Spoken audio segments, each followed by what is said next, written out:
feel one form of pain or the other during training. I mean, put in the miles, whether we swim, bike, or run.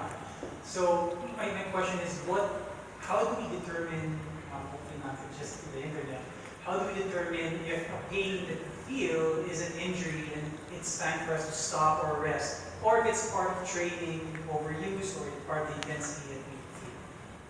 Okay, it's a very good question, and the adage, no pain, no gain, does not answer it. Okay? But pain is a very good metric to temper your training. Pain will always be there. But Mark's question is, how do you know that you have to stop or when to continue? Okay, so it's actually a concept of adaptation for the body that lets us train to the Olympics. You understand? So we have to push our bodies a little bit more every time. Now, how do you know that you have to stop pushing? It's when you can't even do the most basic movements demanded of that limb for daily activities. Did you get that? If you can't even walk to the office, you can't even get out of bed, then you have to rest. But if you feel soreness and pain and you can still exercise, you can still move, you can still go through the motions of going to the gym and doing your usual routine, I will only advise an athlete to take it down a notch so that you could still listen to your body. So, for example, you get a strain in your quadriceps, you want to do leg extension exercises, do a notch, take the notch down. If you're usually doing 100 kilos, then put it down to 80 or even to 50, and then feel for the response of your body to that challenge. And if it's not aggravating the pain, then you can continue. As a sports medicine practitioner, I don't make it a point to make my athletes stop. That's why they love me for it. I have to adjust for them. I have to guide them on how to revise their training routine so that they don't get further injured. And even as you continue your training regimen, your body is healing. In fact, it heals better when you're moving. Did I answer your question, Mark? Yes. But if you're in doubt, again, I'm a professional, and I did not mean Dr. Google or Mr. Yahoo. I have a question, Doc Ben.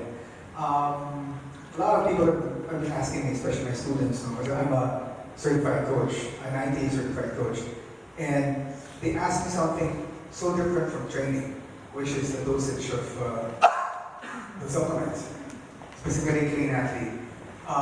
There's a suggested dose at the back.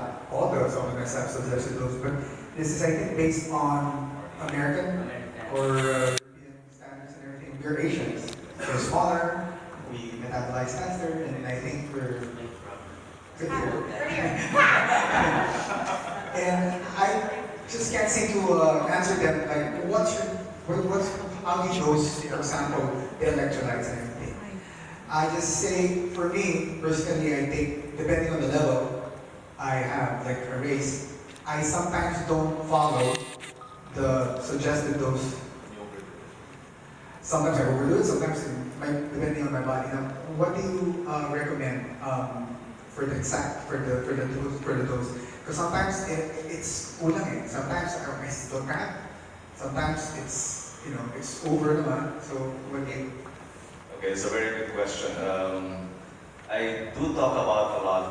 I do talk a lot about athletes being very sensitive to their bodies, and being an athlete, they usually are sensitive to their bodies. That's actually the basis how you can tell these things, the proper dosage, what you need, what you don't need. But the thing is, if you want to do the science behind it, you have to have blood tests. You have blood tests before you start a specific sport, like for example, triathlon. You just don't jump there. That's why during our time, triathlon had no morbidities or mortalities even. Now, every race has somebody dying. Because they're ill-prepared, they're not properly tested, and they don't provide what their body really needs. So do a simple lab test, just get your electrolytes. Now, a good way to monitor how your body is responding, if you're taking the usual dose, you have to start those recommendations at the back of the bottle. They are recommendations to start with, but they are not for everybody. So you can start with that, have your body or your electrolytes tested, and if they are still falling short of the normal range, and when we range for laboratory tests. We don't mean that if you're above the minimum, you're okay. No. For an athlete, you have to be way above the optimum, which is the median. So for a 10 to 100 range, you have to be above 50 or 60 even. So you have to maintain it that way. If you're taking the usual dose and you're not keeping that level, then you have to increase. And if you're over, then you have to slow down or go a notch down again, as I would say. Thanks, Doc. So the words, it's trial and error, sorry. No, I actually have a question of my own. I think this is something that a lot of us still debate nowadays, so we need experts' opinion. It's something very simple. When should you rather incorporate dynamic stretching, movement prep, and stagnant stretching? Because a lot of people still debate about this today. I have people come up to me in different events. You're all experts, so I guess for those of us who aren't that much of an expert yet, can you elaborate on this for us? Well, the reason why there's so much controversy in it is because they want to generalize things. Okay, dynamic stretching is specifically for a particular reason. You want dynamic stretching when you're cold and you're not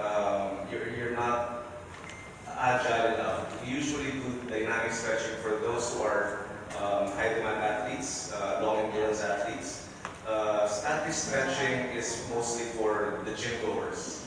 But the thing is, that's as generalized as it will go.